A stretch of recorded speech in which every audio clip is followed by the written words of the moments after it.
нэгэн залгахад тэрл битгий байгаасай, битгий над руу залгаасай гэд утсаа авмааргүй санагдаж байсан үе танд байгаа юу? Эсвэл мессеж ирэхэд нээхээсээ айж байсан үе ч юм уу? Эмчэд үзүүлэхээ хойшлуулж байсан үе? Эсвэл хэн нэгэнд хэлэх ёстой үннийг хэлэлгүй явсаар байсан үе байгаа юу? Бид ихэнхдээ асуудлаас биш, асуудалтайгаа нүүр тулах мөчөөс айдаг юм шиг санагддаг. Асуудлыг шийдэхээсээ илүү тойрч гарах гэж хичээх нь илүү их энерги зарцуулдаг юм биш үү? Өнөөдөр биш, маргааш л ярэ, дараа шийдэ гэж өөртөө дахин хэлдэг. Гэхдээ хойшлуулах болгонд асуудал шийдэгддэггүй, харин бидний айдас улам томордог. Өдөр бүр бодогдно, толгойноос гарахгүй. Бусад ажил хийж байсан ч тэр асуудал бодогцоор л байдаг. Тэгээд нэг л өдөр нүүр тулахаас өөр аргагүй болдог. Нэг найз маань мөрөөдөө тоглодог болсон байв. Эхэндээ тэр үүнийг асуудал гэж боддоггүй байлаа. Амралтын өдөр найзуудтайгаа хаяа тоглоно, заримдаа хожно, заримдаа алдна. Түүнд энэ зүгээр л тоглоом шиг санагддаг байсан. Эхэндээ аваа мөнгө хожиж хотогч байж. Гэхдээ нэг л мэдхэд нэлээ мөнгө алдчихсан. Алдсан мөнгөө нөхөхийн тулд дахин тоглодог болсон байв. Алдвал түүнийг нөхөнө гэж тоглоно, хожвол дахиад жаахан хожчихъя гээд улаарч тоглоно. Хожсон ч тоглоно, хожигдсон ч тоглоно. Тэр үед асуудал нь мөнгө биш болсон байлаа. Өөрийнхөө асуудалтай нүүр тулахаас зугтаж эхэлсэн байсан. Бид түүнд "Чи одоо тоглоомоо болоо" гэж мэдээж хэлдэг байсан. Харин тэр "Хүсвэл болчихно" гэж хариулдаг байлаа. Магадгүй тэр бусдыг биш, хамгийн ихээр өөрийгөө итгүүлэхийг оролдож байсан байх. Нэг мэдхэд тэр шүндөө унтаж чадхаа болсон байв. Тоглоно бас толгой намрахгүй учраас. Маргааш нь ажил дээрээ сууж байгаа мөртлөө төвлөрч чадахгүй. Алдаа гаргана, дэмжинч бас буурсан байв. Алдсан мөнгөө бодох тусам улам их стресстэн.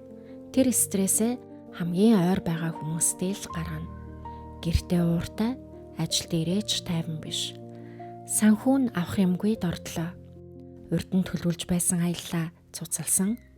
Хийхийг хүсэж байсан зүйлсээ дараа гэж хойшлуулсан. Ингээд нэг асуудлаараа үлдсэнгүй. Өөр олон асуудлыг араасаа дагуулж эхэлсэн. Гэхдээ нэг өдөр найз маань нэлээд удаан чимээгүй суусныхаа дараа ганцхан өгүүлбэр хэлсэн байдаг юм. Би асуудалд оржээ. Тэр мөчөд өрн тэр дороо алга болоогүй. Амьдрал нь ч гинт сайжраагүй. Нилээд хугацаа орсон. Гэхдээ нэг зүйл өөрчлөгдөж эхэлсэн нь тэр асуудлаас зүгтгаа байсан байлаа. Тэр мөчөөс эхлээд л тэр шийдэл хайж эхэлсэн байдаг юм. Хүнээс мөнгө зээлчгээд түүнийгээ төлдөггүй хүмүүс ч байдаг. Өрөө төлөхгүй, зээлүүлсэн хүнтэйгээ ярихгүй, уцаа авахгүй. Мэдээж өөрөө алга болчихгүй. Харин дээр нь санаа зовнил нэмэгдэн, стресс нэмэгдэн. Утас дуурхаас хүртэл цочдог болно. Мессеж нээхээсээ имээдэг болно. Хүмүүсийн итгэл алдарна, нэр хүндэд нөлөөлнө. Нөгөө хүнтэйгээ харилцаа муудна. Ингээд санхүүгийн ганц асуудал, харилцааны асуудал, сэтгэл зүйн асуудал болж байна. Асуудал ганцаархнаа ирдэггүй юм шиг. Асуудлаас удаан хугацаанд зүгтах тусам араасаа өөр олон асуудлыг дагуулдаг юм шиг санагддаг. Магадгүй амьдралын ихэнх асуудалч иймэрхүү л байдаг байх. Жишээ нь шүд байна. Эхэндээ бахан хорхойтой, өвдөхгүй болохоор нь дараа үзүүлээ, одоо амжихгүй ингээд хойшлуулсаар л байдаг. Харин шүдний хорхой бидний хүлээдэггүй. Өдөр ирэх тусам багагаар томорно. Эхэндээ жижигхэн ламбоор шийдэгдэх байсан зүйл дараа нь сувгийн эмчилгээ болдог. Заримдаа бүр шүдээ ахуулахад өртөг шүү дээ. Асуудал нь шүдний хорхой өөрөө байгаагүй, харин түүнийг хойшлуулсан хугацаа байсан. Магадгүй амьдралын ихэнх асуудалч ийм л байдаг байх. Том асуудал томоороо анх гарч ирдэггүй. Жижигхэн үйл ойлголцол, жижигхэн өр, жижигхэн худал. Тэр үед нь харж чадвал шийдэхэд амархан. Удах тусам асуудал өөрчлөгддөггүй. Харин бидний төлөх үн өсч байдаг. Илүү их цаг, илүү их хүч. Заримдаа бүр илүү их харамсалж дагуулна. Буддийн сургаалд нэгэн санаа бий. Зовлонгоос зүгтах тусам зовлон багасдаггүй.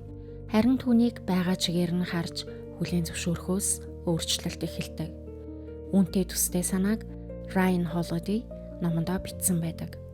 Тэрээр Obstacle is the way номдоо сайд дотгор бол замыг хааж байгаа зүйл биш.